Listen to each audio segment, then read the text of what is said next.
would like to say that you should all be smarter, but I don't know how you could be smarter. We don't know anything about how to improve intelligence, and I suppose we don't really know anything about how to improve industriousness either, but I can tell you that people who are industrious come up with a strategy for solving the problem that's ahead of them. If you want to know something about yourself, sit on your bed one night and say to yourself, you got to mean this. Like, you got to be desperate. This is no game, this. What's one thing I'm doing wrong that I know I'm doing wrong, that I could fix, that I would fix? You meditate on that, you'll get an answer. And it won't be one you want, but it'll be the necessary one. In this video, we'll explore some of his best-kept secrets for maximizing focus and achieving long-term success, so that you can study smarter, not harder. Now, I often tell people, too, fix the things you repeat every day, because people tend to think of those as trivial, right? You get up, you brush your teeth, you have your breakfast, you have your routines that you go through every day. Well, those probably constitute 50% of your life. And people think, well, they're mundane, I don't need to pay attention to them. It's like, no, that's exactly wrong. The things you do every day, those are the most important things you do. Hands down. All you have to do is do the arithmetic. Parents of Sec 3 and 4, Day 1 and 2 students, do you know why chemistry is one of the most popular and sought? We make an average of 35,000 decisions every single day, which can eventually lead to decision fatigue, a state of mental overload that can impede a person's ability to continue making decisions. As psychiatrist Dr. Lisa McLean explains, the more decisions you have to make, the more fatigue you develop and the more difficult it can become. This mental exhaustion can lead to poor choices, procrastination, or even a tendency to avoid decisions altogether. One effective way to reduce decision fatigue is by simplifying daily routines, such as planning meals in advance, maintaining a consistent wardrobe, or establishing structured habits. Additionally, breaking down complex choices into smaller, manageable steps can make decision-making feel less overwhelming, helping individuals conserve mental energy for more important tasks.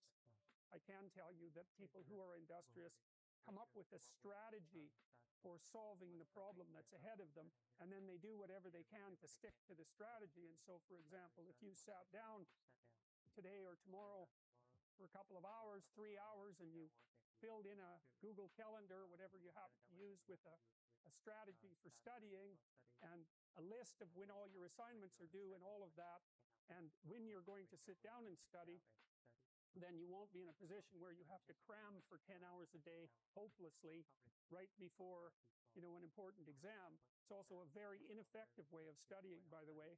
I mean, first of all, people who cram for 10 hours say they're studying for 10 hours, but they rarely are, because I can't study for 10 hours. I don't have the power of concentration that would enable me to do that for that prolonged period of time. I can manage about 3 hours of intense intellectual activity before I'm pretty done. A study published in Frontiers in Human Neuroscience found that spaced learning, where study sessions are spread out over time, can be twice as effective as massed learning. This approach enhances memory retention and recall by encoding information into long-term memory. Research consistently shows that students who space out their studying perform better on assessments taken weeks later compared to those who cram. In addition to spaced learning, getting enough sleep plays a crucial role in learning and memory.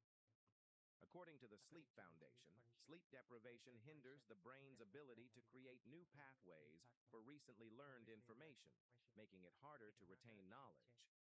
And it's also the case that if you study and then sleep, and then study and then sleep, and then study and then sleep, you space it out, then you're much more likely to remember.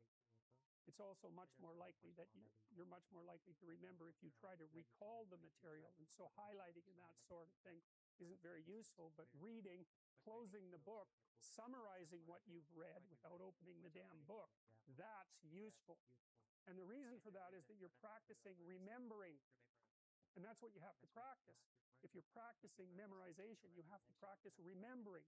You don't just go over the thing over and over. That'll help you with recognition memory, but it won't help you with recall memory. The best thing you can do is read and write every day. couple of hours every day. Write about things you find important and see if you can discover what you believe to be true. And that'll build you a foundation. And it's unbelievably practical. Research published by Jackson V. Wagstaff of Brigham Young University explores how reading literary fiction enhances a person's ability to understand others, a skill known as the theory of mind. This refers to the human capacity to recognize that others have beliefs and desires different from their own. In the study, participants were divided into groups and assigned different reading materials. Afterward, they took a test measuring their ability to perceive others' emotions. The results showed that those who read literary fiction scored significantly higher than those who did not read at all. So what seems to happen in stories is that they distill. They distill.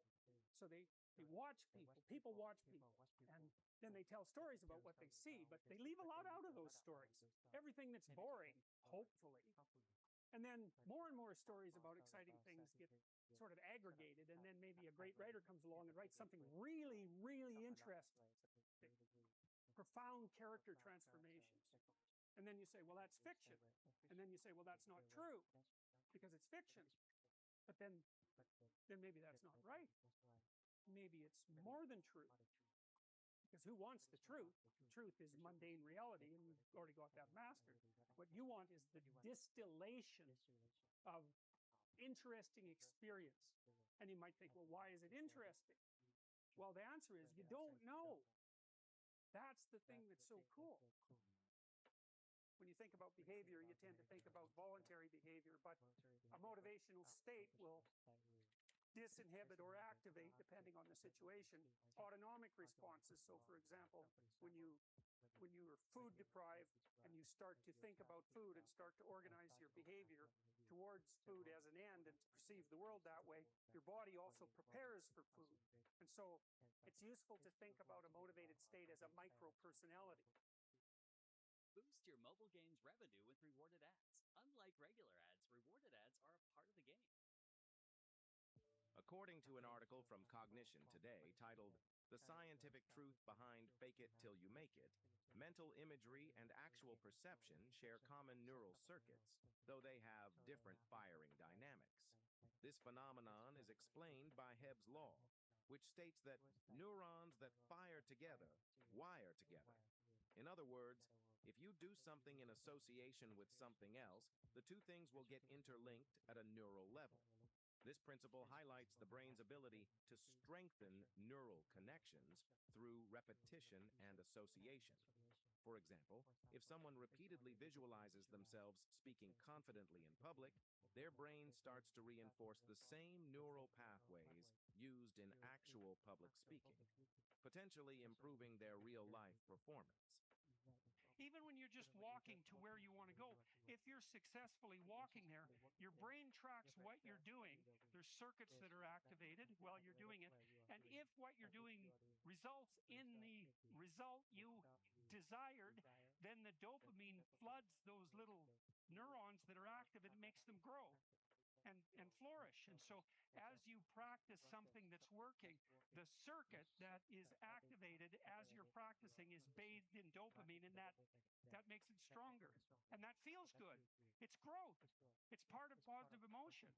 And so the positive emotion moves you forward, but also encourages you to develop a habit of that practice. And so one of the things I would bloody well say is don't make a habit of pursuing things that aren't good for you, because you build that into you. That's what happens if you become addicted to something, you know.